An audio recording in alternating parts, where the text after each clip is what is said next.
Observons d'abord celle-ci, Agbaraya Toya. Dans leur langage, ils diraient Amazon Toya. Mais son grade, c'est Agbaraya Toya, faisant partie de l'armée féminine du Dahomey avant d'être kidnappée et forcée dans l'esclavage. Tandis qu'elle s'était enfuie dans une forêt pour se donner la mort, elle entendit les gémissements d'une jeune femme sur le point d'accoucher. En effet, celle-ci donna naissance à un bébé du genre masculin avant de trépasser. Elle supplia Agbaraya Toya de bien vouloir assurer l'éducation de son enfant et surtout de lui apprendre la liberté.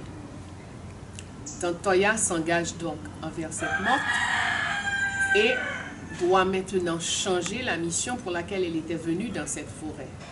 Elle a maintenant l'obligation d'élever ce nouveau-né. C'est ainsi que Tante Toya décida de retourner sur la plantation avec l'enfant et de subir toutes les tortures qui faisaient partie de leur programme pour les cas comme la sienne. Donc, elle a été soumise à bien des tortures. À partir de 1802, nous trouvons Tante Toya. Alors, Tante Toya fait l'éducation du jeune homme, lui donne tout ce qui est essentiel pour la liberté. Et à notre avis, en regardant ce qu'elle a fait, son programme, nous voyons que la spiritualité, la connaissance de l'histoire, l'astronomie, les langues, les soins, les sciences du traitement, les soins de la maladie et l'art de la guerre. Ce sont les éléments que Tante Toya a transmis à ce jeune homme.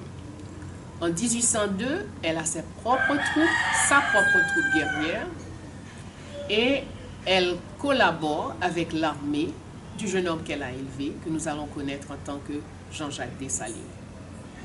Donc, nous disons vive une éducatrice hors pair, comme Tante Toya, Agbaraya Toya, nous donnant son grade, et qui a su éduquer un jeune homme dans l'esclavage et lui transmettre ce qu'il fallait pour qu'il devienne un libérateur, un fondateur de nation. Vive Tante Toya.